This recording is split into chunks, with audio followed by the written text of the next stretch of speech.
Moment. And so now I want to introduce you to Miss Katie. So, our speaker of the hour, Katie is an internationally recognized leadership consultant, best-selling author, speaker, and learning enthusiast. She's best known for inspiring individuals and organizations to create cultures of learning. She received the Shingo Publication Award in 2023 for her best-selling book, Learning to Lead and Leading to Learn. Katie's mission is to empower leaders at all levels to achieve higher levels of performance, increase their personal and professional impact, and create a meaningful legacy by growing a chain of learning. I'm very excited to hear this presentation. So without further ado, I'll pass the mic to you, Katie.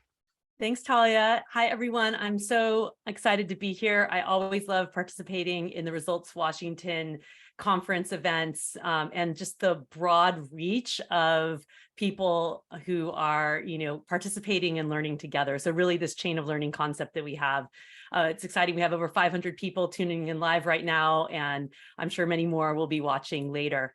I will be using a few interactive elements in our session today. We'll be using the chat a few times to get sort of a pulse check and some answers from you. So be prepared to put some things into the chat then.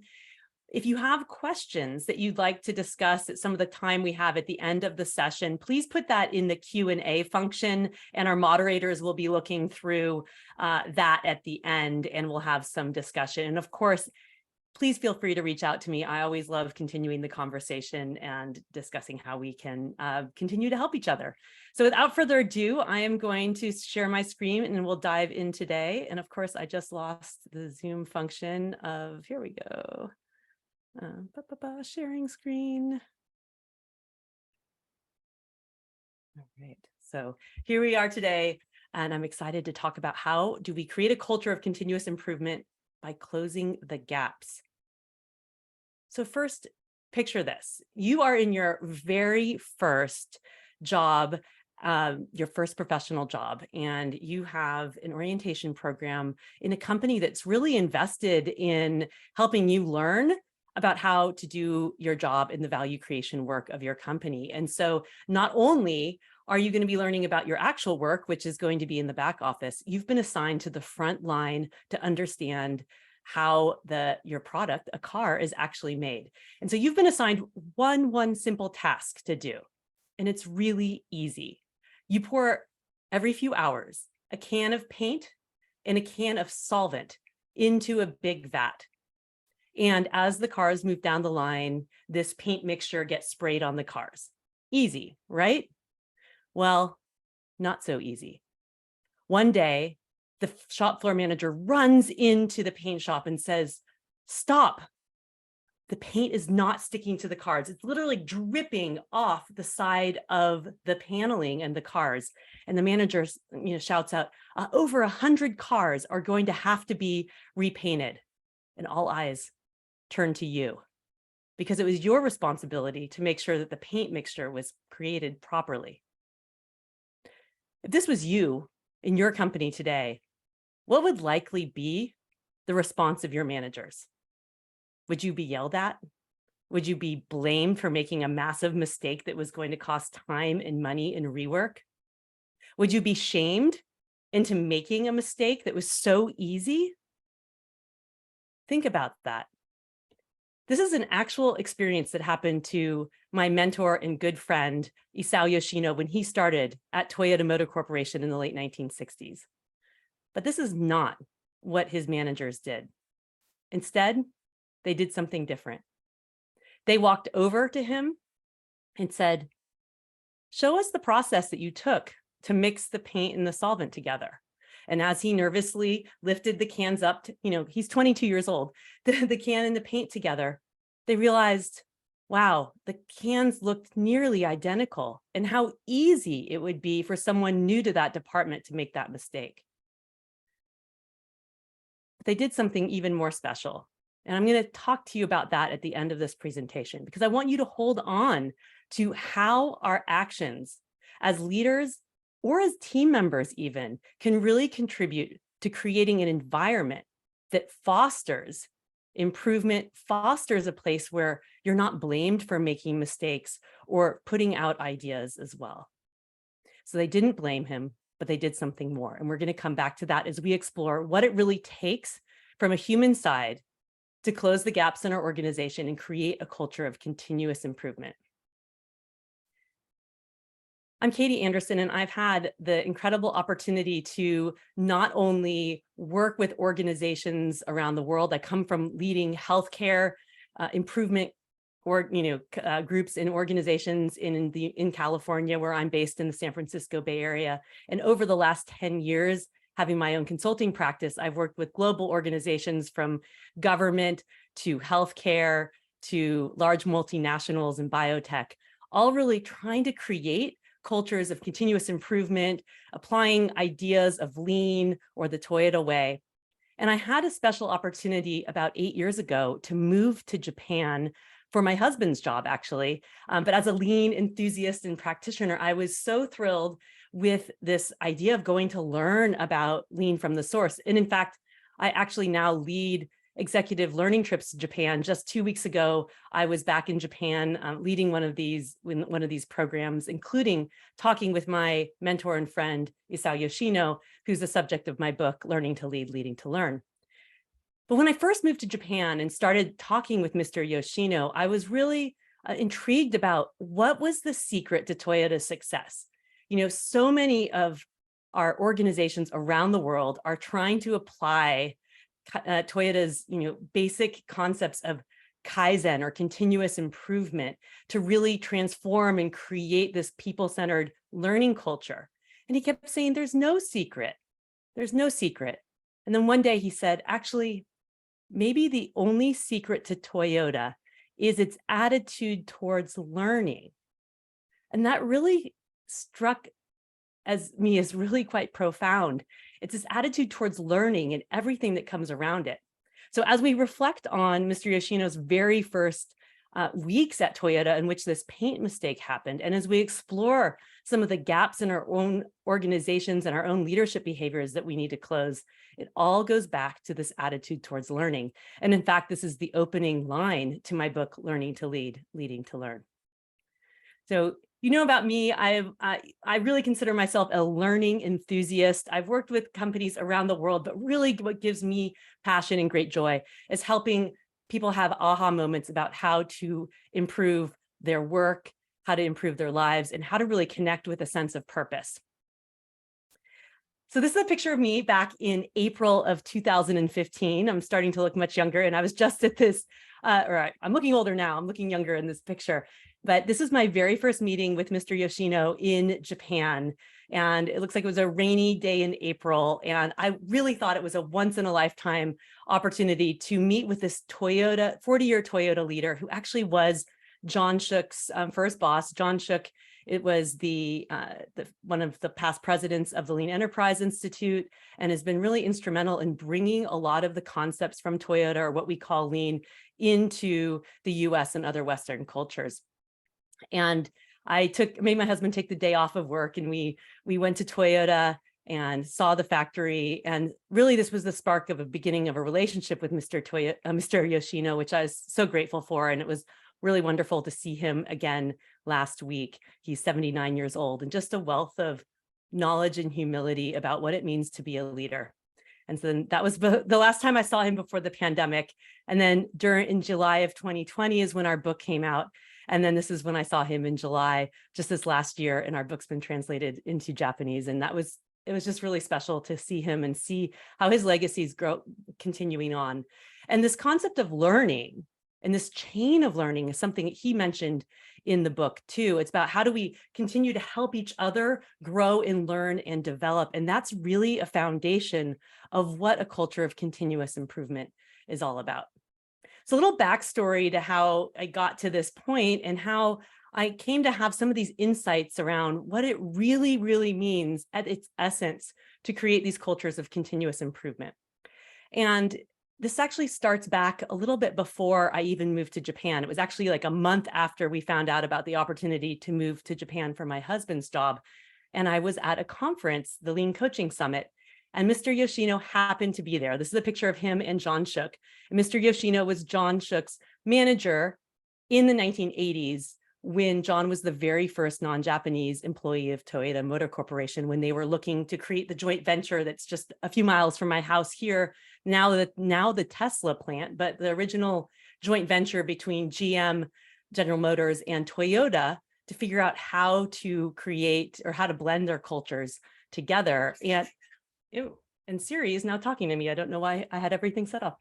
But Mr. Yoshino was on stage and said something really simple, but really profound about the essence of what leadership is. He said, my aim was to develop John by giving him a mission or target and supporting him while he figured out how to reach that target. And as I was developing John, I was aware I was developing myself as well. And really, if we boil down what this means, if we're trying to really create this culture of continuous learning and what it means for our role, the leader's purpose or the leader's role comes down to 3 key points. And we're going to talk about some of these elements when we talk about what are these gaps that we need to close on our behaviors to really fulfill this purpose. So the first is to set the direction. Where do we need to go? What are the challenges we need to achieve? What's the value we need to create? Then to provide support to the people that are in their teams, across their teams, in their organizations, by coaching, mentoring, removing barriers, and creating those conditions that allow people to feel like they can bring forward ideas. And then the third is to develop yourself, because it's actually not that easy, even though it's very simple, not that easy to do either of these. So we're really going to dive into some of these gaps that maybe exist, particularly in the provide support, and how do we show up and embody this either as leaders in an executive or a management position, or even as team leaders or team members as well. And I call this leading to learn. So we're going to open up the chat in a moment. I want to see some of your ideas here. So we were here because we want to create a culture of continuous improvement. And we're not, at Toyota's level there. What are some of the barriers in your current organization or organizations you've worked for that really inhibit this continuous improvement spirit? And so we're going to see a lot of answers come into the chat here, but it's great to see just all the different comments. So resistance to change, resources, defensiveness, people don't have time, change fatigue, fear, under-resourced, no buy-in, understaffed, not enough time, always busy, fixed mindset, team not feeling safe, politics, lack of alignment, hierarchy, always busy, proactive, low resources, lack of communication. Yes, you're not alone. These are the same types of answers that come out no matter where I am in the world. Not wanting to change, hard deadlines, lack of support. I mean, this time pressure, this focus on outcomes. We're doing. One of the things I've really come to appreciate and realize in visiting companies that are really successful in Japan, but also in working with really impactful leaders in the US and other countries as well, is that when we can focus on the people in the process as the way to achieve the outcomes, not the other way around, just to focus on the outcomes and then as an afterthought, the people in the process, that's what's really going to lead to the outcomes that we want.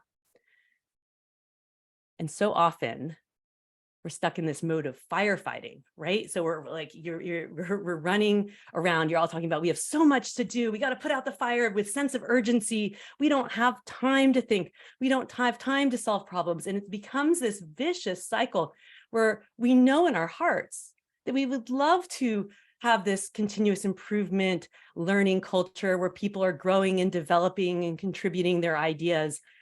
But really, it's just this sense of urgency, and we don't know how to unbury ourselves.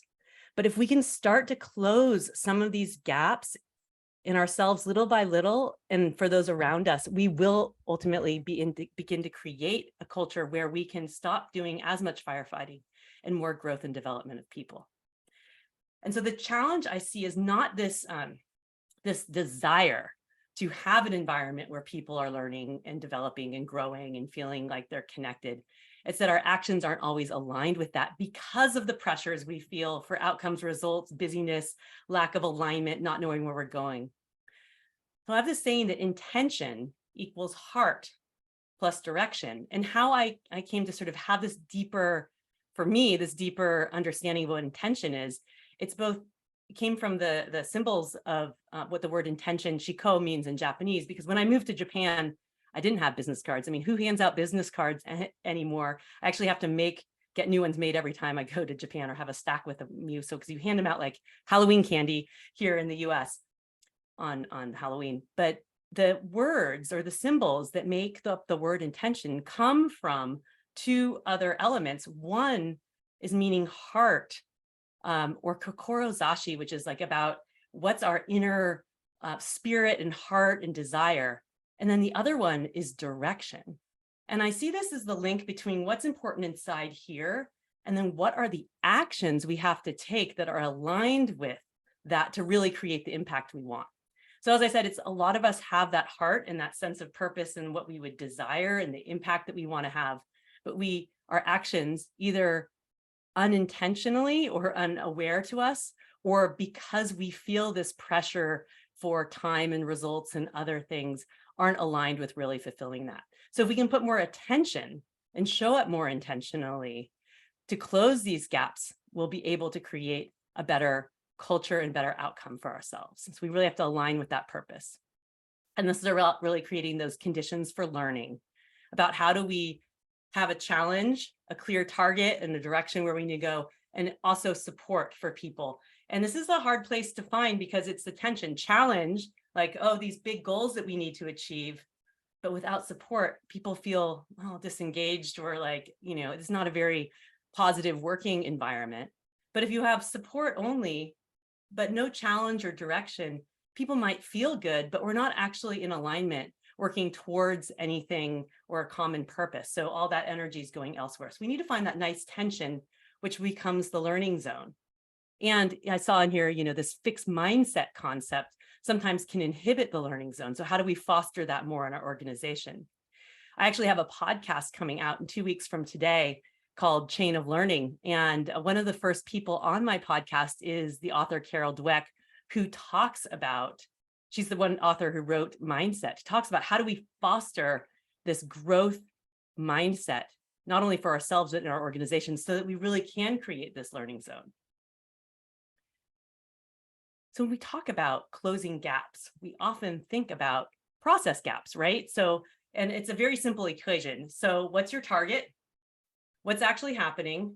And, the gap is the problem you need to solve.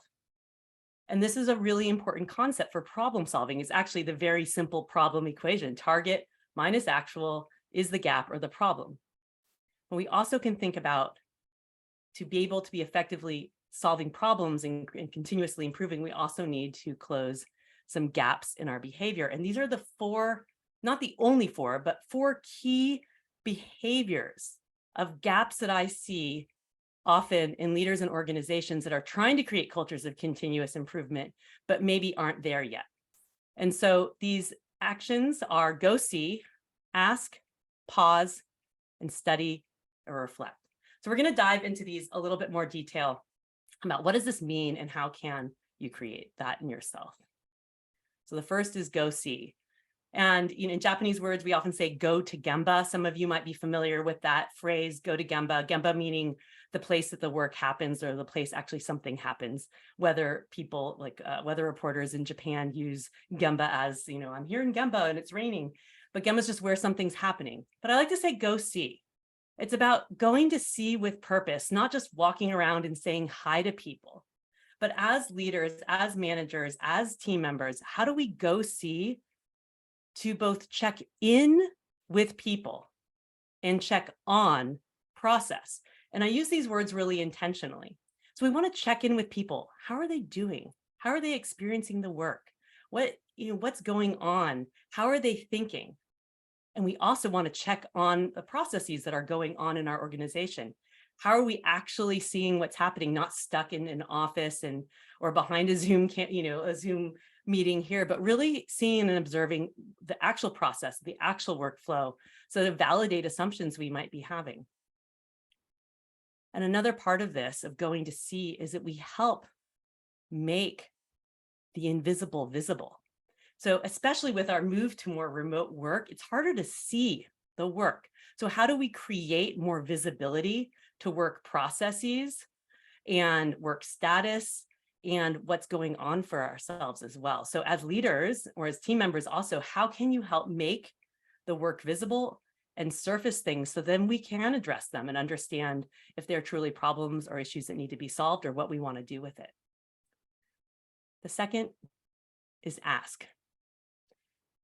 So again, and we think about these barriers that you just said, so many of these relate to this question here about what discourages people from thinking and taking responsibility for problem solving. And feel free to add in some more of your thoughts here. And I'm confident that your answers are going to align similarly with what people around the world say.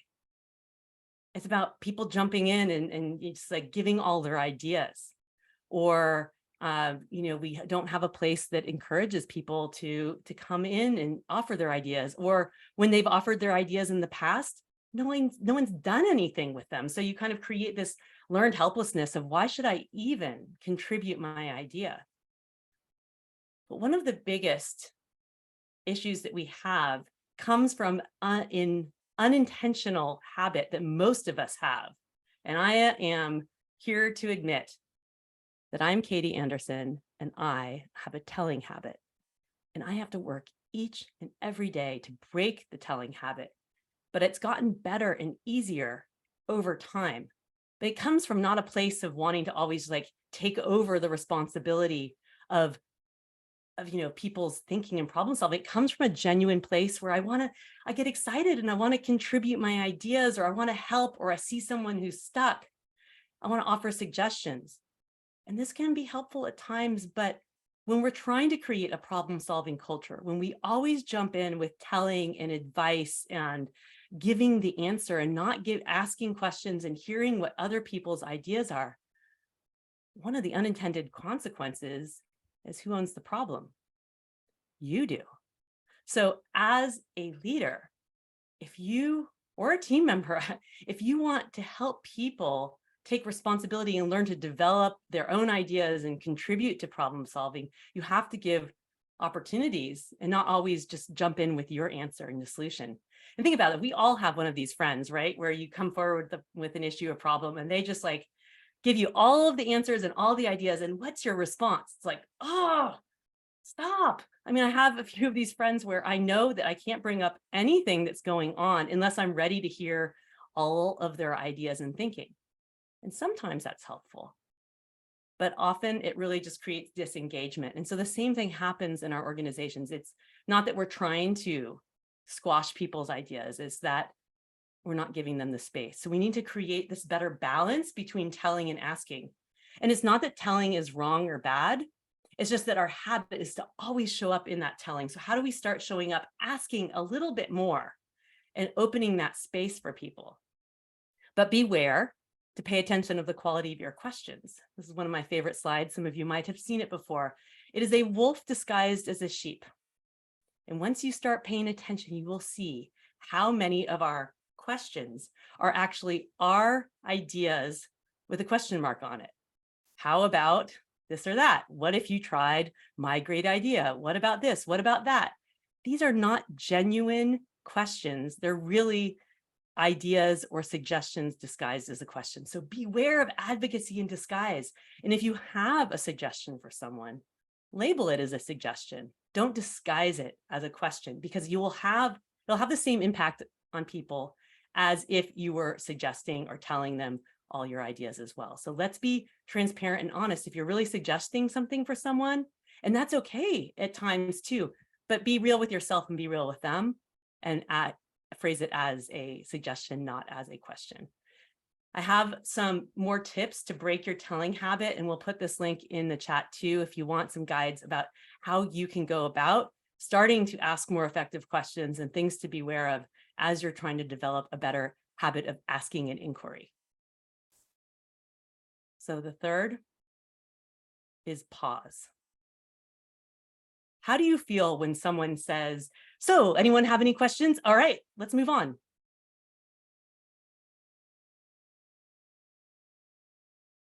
I just counted to 10 in my head.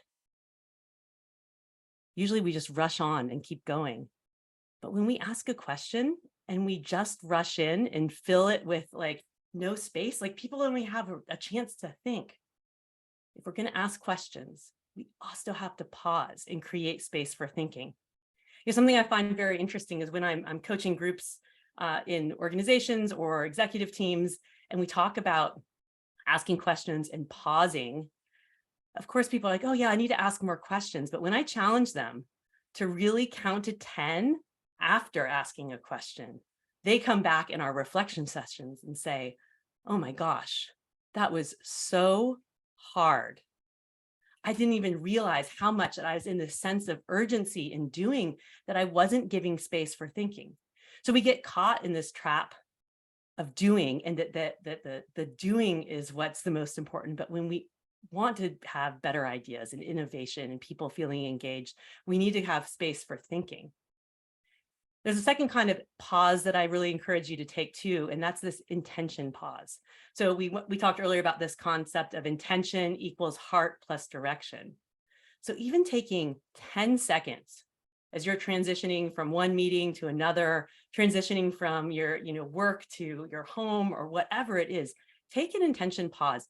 What's my purpose? What's the impact I want to have in this upcoming engagement or interaction? And then how do I align my actions? What are the specific things I need to do or not do to really have the impact that I want to? That could be asking a more open-ended question. It could be saying, I really am going to count to 10 because I want to hear what people have to say. So as you're thinking about how you're closing your gaps, think about how you can bring in intention pauses to really connect with that impact that you want to have, what's important in here, and then what are the actions you're going to take as well. And when we slow down, we become less reactive and we become more proactive. So this is, it's so easy. We fall back on our old habits and we get caught back in these trap of everything you were sharing earlier about we don't have time. We have to keep doing. So take an intention pause. And then importantly, and related to this, how do we create a habit of more studying and reflection, both for us as well as for our team as well? Studying is the place where learning happens. And it's through reflection, looking at, well, why did things happen? If we thought we were going to do something to close the gap in our process or in our behavior, what actually happened? What can we learn from that? What do we need to do differently next time? I like to say that reflection is the beginning and not the end of learning, but we often cut out that study adjust. So this is the plan, do, study, adjust cycle. And I like to put it not just for solving process problems, but for solving personal gaps for ourselves as well. But we are often caught in this plan, do cycle. And the studying and then deciding what we're going to adjust is really where we accelerate improvement. And so studying often doesn't feel productive because it requires some pausing, some slowing down, some thinking time.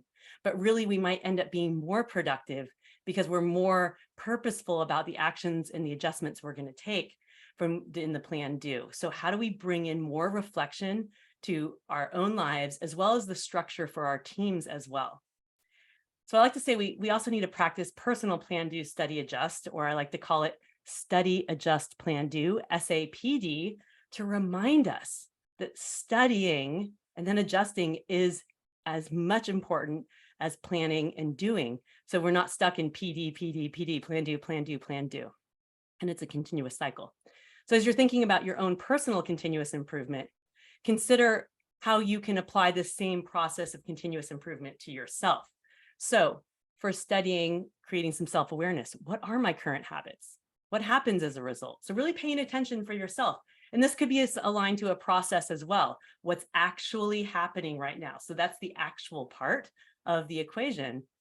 And then we have to think about, well, what's the target? So target minus actual is the gap to close. So then what actions align with who do I want to be? What's the target? What does better look like for me? Now you can say, okay, here's the gap I need to close. All right, so then put together a practice plan. What's your hypothesis? What experiments will you try? What are you going to do when old habits emerge? And then do, not just on one occasion, but show up intentionally and do this each and every day and put in micro reflections as well, so that you know how you're improving. What's your process for reflection? And then you can continue that cycle continuously. And just by creating some more awareness for yourself and a little space for studying, you'll be amazed at how much you can accelerate that personal improvement. And then we can apply the same concepts to closing process or operational gaps in our organization as well. And learning is really just the simplicity of what did we expect to happen, what actually happens. And the learning happens when we think, well, why is there this difference? But if we skip the studying part, we skip the learning. And so to create a culture of continuous improvement, we have to create more space for reflection and studying and therefore learning. And I like to say that we are all business conditions that require improvement. So if we are working in an organization or a business, how we show up influences the business or operations outcomes as well. And so how can we look at ourselves too as something to work on, no matter if we're a team member or a senior leader. But improvement's hard and it comes with struggle. And struggling is one of the things that gets in our way of effectively asking more questions or pausing, because we don't like to see people struggling. In fact, we want to jump in and give them all our ideas. And so we need to get more comfortable with this concept of struggling. And we know this. And I don't mean bad struggling like you're drowning, but a little bit of uncomfortableness, or that you don't feel like you're an expert at something right away. And we know this, from playing a musical instrument or learning a new sport, it feels awkward. And so as we're learning new practices and habits from a leadership or from, an organizational perspective, how do we get okay with being a learning leader? That, it's okay not to be perfect and that we're struggling a little bit, or don't feel as an expert as we might want to be or move into and grow into our experience. And one way to overcome this sort of feeling of struggling is to simply label what you're doing. So I talked earlier about, telling people that, maybe you're going to count to 10. Well, that might feel awkward. You could say, look, I have this intention I really want to hear what you have to say. And I've noticed that I tend to interrupt or I jump in a lot. So I'm going to count to 10 after asking a question. This also creates a space where people feel comfortable knowing that they too could be learning something new. So if your leader's showing up all of a sudden asking some questions, saying, I really want to ask some questions to help understand where your thinking's at, and then I can know how to best help you. When we can label what we're doing, we can move through that personal struggle, but also create the space for others to know that we're always all learning, and it's okay to feel a little awkward around that. So if we want to close the process gaps in our organization, move from where we are actually today to where we need to be as an organization, we also need to look at how we can all close the other gaps in our behavior by focusing on how do we more effectively go see, how do we ask questions more openly, how do we pause and really listen, and how do we study and reflect. And if you go back to the paint story at the beginning of this, I told you there was something special that these managers did as well. So not only did they go through these 4 gaps, they didn't just stay in their office, they went to go see, they went actually to Mr. Yoshino's working environment. They asked open questions without judgment and without blame. They paused, not to be reactive, because Mr. Yoshino admits, like, they probably had that first human response of like, oh my God, but that's not how they didn't act on that. They were proactive. And so that pause gave them that space, that intention pause. And then they asked him, they saw what the process problem was, and they said, well, let's reflect on this. Let's study this right now. And they actually came up with some countermeasures that day. So labeling the cans more effectively, so it was clear at a glance, making the invisible visible, what was the right and the wrong container. And then they did something even more important than all of that, which is foundational to creating a culture of continuous improvement. They thanked him for making the mistake. They said, thank you for making this mistake, because it's highlighted to us as managers that we did not set up the working conditions for you to be successful, and that it was too easy for you to make this mistake. So our responsibility is to fix this so it doesn't happen again. Thank you for making this mistake. Wow. How powerful. Would this happen in your organization today? Think about how a subtle shift like that can have a tremendous impact for creating the space for people to feel comfortable, to be psychologically safe, and to create the spirit of it's okay to make some mistakes. Of course, when there's intentional mistakes, or intentional malice happening, that's something different. But how do we create processes that mistake proof things in the future? And how do we continuously improve? Because we are all human working in a human environment. I had the great pleasure of speaking a year ago with CEO of General Electric, Larry Culp, on stage at the Association for Manufacturing Excellence's conference. First, I was honored that he had read my book, Learning to Lead, Leading to Learn, and had recommended it to all employees of GE. But then we went on stage and we were talking about his own leadership journey. And he's really leading GE in a different way, trying to create this culture of continuous improvement. And we talked about what were some of the things that he's had to do differently. And he admitted that he's had to unlearn everything that he had been taught in his MBA program. And that he talked about these gaps. He was really emphasized how important it was for him to go see, to actually get out from his office, to check it, go in and check in with his people and check on processes and see with his own eyes different parts of the organization. He really had to learn how to ask better questions and not jump in with all of his ideas all the time. He had to learn to pause, to give space for answers in the thinking. And he had to really figure out how to more effectively study and adjust and not just be doing at all levels of the organization. So we didn't talk about the gaps model, but these are the very same things that he talked about in this conversation as we explored as he'd grown more senior in his roles in organizations and now being the CEO of GE, and how he's trying to foster this culture by modeling this behavior in interactions with everyone he works with. It's like one client of mine, Sean, says, it's like he has this leadership superpower now, and it's so easy. You too can have this leadership superpower. And this question mark is not about what is your superpower. It's about ask more questions, lead with a curiosity instead of an exclamation of all of your ideas all the time, going to see, asking questions, pausing, and really reflecting and studying. And this is how we create this chain of learning that I talked about earlier. So there's what I call the 7 C's of chain of learning.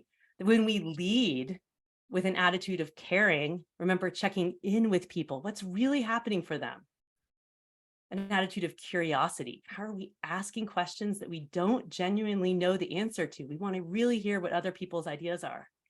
And courage. Courage to admit that we are a business condition that needs improvement, or that we are struggling with some new habits that maybe feel awkward to us. And when we do this, we help develop capability and confidence in the people we work with or who report to us, clarity of the real process gaps that we need to close in the organization. And then we foster creativity of how might we. And this is really that spirit of innovation that's part of continuous improvement. And then importantly, there's an 8th C that's really about this connection between us, the links between us, because single links are not strong. It's the joining together as learner and leader, as partner, that we really create the strength. So we want to create not just a linear chain, but really like a mesh in our organization. And we're all learners and leaders. And when we can embody these different concepts, we really create this learning culture. So as we're wrapping up today, I want to share with you a little bit about these dolls that I love. Many of you know, probably these are, if you've known me for a while, you know I'm obsessed with these dolls. I have a lot on the back wall here with me, but they're called Darumas, and they're weighted at the bottom. I actually took people on my Japan study trip 2 weeks ago to the Daruma temple, where there's lots of these, but they're weighted at the bottom. And when they represent the Japanese proverb, fall down 7 times, get up 8. So it's about knowing that we're gonna fall over, we're gonna tip over.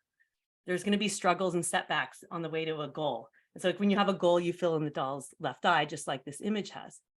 But what's important is about getting up. It's about learning our way forward, getting up through the struggle and making our way through. And eventually we'll reach our goal, or a modified goal, because we might have learned. that the challenge that we needed to achieve or the outcome was different than we had set out for before. But the learning is the most important process. So as we leave here today, I have 2 questions for you, and I'm going to open up a Mentimeter poll here. So the first one is, if you can put this into the chat, what one area will you focus on closing in your what one area will you focus on with intention to close your gaps? So you're going to vote in Menti, and you can either use the QR code here, it'll pop it up, and which is the one that you are going to really put some attention to over the next month with real purpose and intention. So going to see, asking questions, pausing and listening, or studying and reflecting. So we can put that one in here. So I can put let me grab this as well. There you go, the Menti for that. And I will put the screen share up in one moment. I'm looking at my other screen here. So present.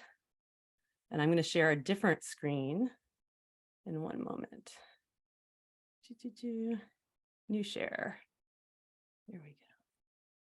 You see those coming in. Can you see the screen with the? Yes, looks good. Okay, great. Okay, good. So, all right. So asking questions, pausing. It's like pausing is winning out a little bit, but the asking questions and the pausing are really, they go hand in hand. I encourage you to really ask those open questions and then count to 10. And when you do that, you'll find there's more study and reflection happening, and you can do that going to see. All right, so keep putting your answers in. I am going to go back to the next question I have for you, which is, what one word describes your top takeaway from this session? What one word describes your top takeaway from this session? And I will open up the next.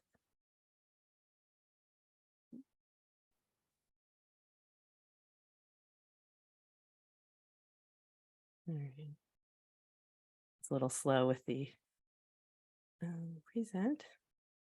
And I'm going to share this screen here. All right, I'm really curious to see how this is coming in here. All right, it's fun to see them watch when they roll in. Intention, pause, those seem to be some of the biggest ones coming in right now. I'll leave this up for just one moment, and we can come back at the end of the questions too to see what the final one ends up being. So we'll save that at the end. So keep putting your comments in for the one word that describes your top takeaway from today. I want to make sure that I'm sharing the right thing here. Yep. Okay.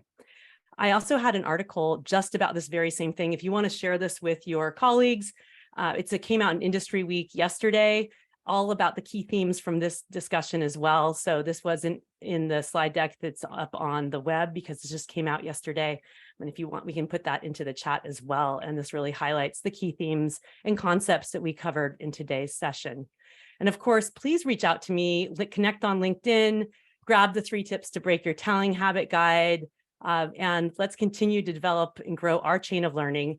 And as I mentioned, I have a new podcast that's releasing just 2 weeks from today. So on Wednesday, November 1st, called Chain of Learning.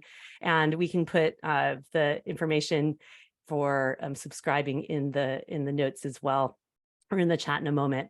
I'd love it if you follow me, and I'd love to hear your feedback too, because I'm always looking to continuously improve how I'm serving and engaging with people and helping fulfill my purpose, which is to inspire and equip people to really fulfill their intention and to have the impact that they want. So thank you everyone for today. And I'm looking forward to some of the questions here now. And I'll put the other share up as we go into the questions. So you can see the answers here. So I love this. Intention and pause and listen, reflection are holding true as the big ones here. So let's bring it into the Q&A here. I'll stop my share and then we can move forward. Thanks, everyone. Awesome. Thank you, Katie. That was great. We do have a couple questions in the Q&A. Someone says, let's see, this is Tara. She says, I try to say I'm going to mute myself to create space for folks to respond. What are other methods that folks use to create that space and allow for the possibility of dead air without feeling uncomfortable about it? Yeah, I go back to what I said earlier about labeling it. No matter how much I do this, I feel uncomfortable because we're not used to people pausing. And so, like, I'm facilitating a new workshop or engaging with people for the first time, I will literally say, I'm going to count to 10 after asking questions because I want to give space for thinking, because too often we rush in. So if we can label what we're doing or explain it, it helps remove some of that discomfort. And also it shares your intention, that you're not like trying to create this like awkward space, that the purpose behind what you're saying actually you're trying to give them space to think, or an opportunity to think. And then you can keep coming back to that. And you'll be surprised, once you do that once or twice, then people start to know that. But if you're in a new environment, that's a nice way to introduce it. Awesome. Set the intention, create a culture, right? Yeah. Very good. Okay. Can you go back a slide or put the industry article in the Oh yeah. Why don't chat? I put the industry article in the chat there for you? Very good. Let me All find that. right. 1 moment. Yeah, a couple people asked for that. Yeah, and I'll also put in the podcast link in a second. And I'll do that while we're talking right now. So you can also, Yeah, that's what someone else asked for the study link and the podcast name in the okay. chat. All right, here is the industry.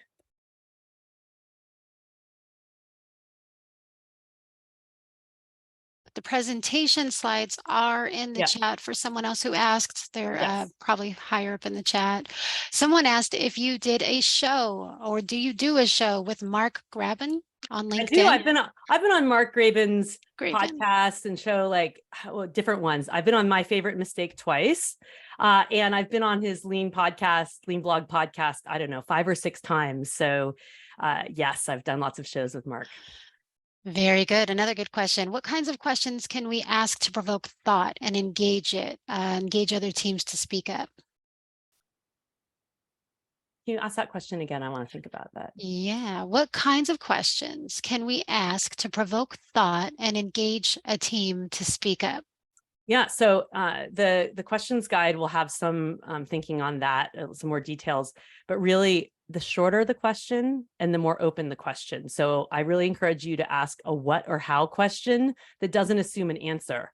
So like something super short, like, what information have we collected so far? And be careful not to put judgment. When we ask like questions about what someone has done, it can sound judgmental. So if you can put it onto the process, especially in the beginning, this will help make it feel more about the process and not about the person. But really focus on those short what and how questions that will be more inviting. When we ask closed-ended questions that could be answered yes or no, it really limits us. Or those questions that are like multiple choice. Is it this or that or that? Well, maybe it's none of those things. And so how do we really open things up with those what or how questions? Awesome. And then a little bit more specific on the question front. Do you have any favorite questions that you ask leaders when coaching them for the first time? Oh yeah. I mean, there's so many. But for the very first time, it really is all like, what are your big goals? What do you want to achieve?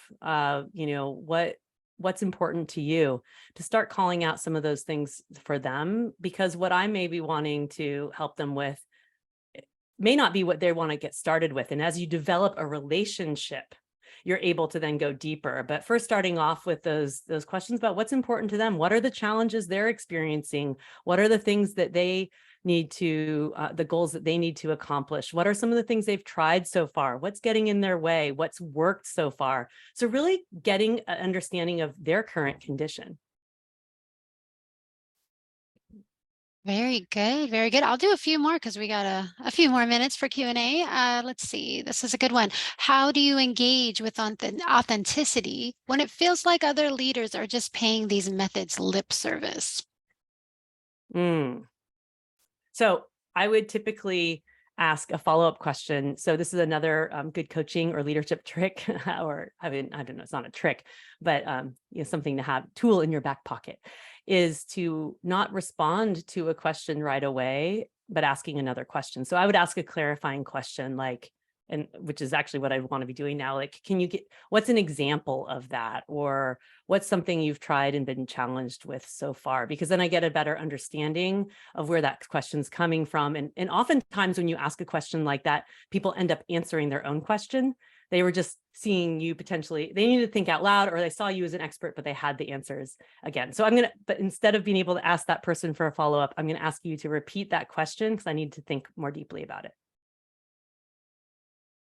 All right, give me a second to scroll back. I was going through all these good questions. Yeah. Hold on.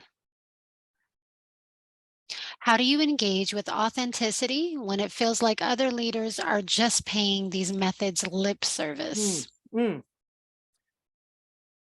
So we always have a choice of how we show up, right? And the influence that we have is through our own behaviors. And so we can't really control what other people are doing. So if, sometimes we have to coach up too, right? So by demonstrating impact in our own area, that can help potentially show the gap to other leaders who may be saying they're, on board with something, but really not acting their way through that as well. It was like my, the superpower superhero slide that I shared. My client started just demonstrating in his own area what it was like to actually go see and set a clear challenge, but then not giving all the answers to his team. And like his team was starting to really create a lot of engagement and improvement. And it was starting over 6 months. The other team started to take notice. And in fact, his boss was like, whoa, what are you doing differently? And he's like, it's really not that challenging. I'm just doing these simple gaps, and it's having an impact. So demonstrating your own impact can lead the way to create a ripple effect in this chain of learning as well. Lead by example. That's good. Okay. This is a specific request for advice for a new leader who is engaging with the team where trust has been broken with previous leadership. What is Mm. your advice for that leader? Yeah, it's so hard to go back, right? When trust has been broken in the past. And I think, again, it's just how do we start showing up consistently, showing up authentically, showing up by describing our intentions, right? So people, if trust has been broken in the past, people can be suspicious of our intentions, right? And so really describing the purpose and the reason behind things, and then actually aligning your actions with the things that you said will start to foster that trust. But it's really hard to come back from an environment where there has been breach of trust or a culture of not being psychologically safe. But it is possible with making that consistency. And I think about that with kids or other situations as well. Very good. And time for one more. What is another pearl of wisdom that you learned from Mr. Yoshino or Toyota other than the desire to learn? Oh my gosh. I mean, there's so many, there's so many pearls of wisdom, but uh, you know, I go back to a comment that Mr. Yoshino made recently, and this was actually on my study trip back in May. But we talked about it again just earlier this month when I was in Japan with him and the group. And a question was about how can leaders really, like, how do you really do this? And he said, leaders must be serious. And he doesn't mean serious as in no fun, but he means like committed. So it can't just be that lip service. They really have to show up with a commitment to closing the gaps in themselves about how are they really going to see, how are they really setting the direction, how are they asking the questions.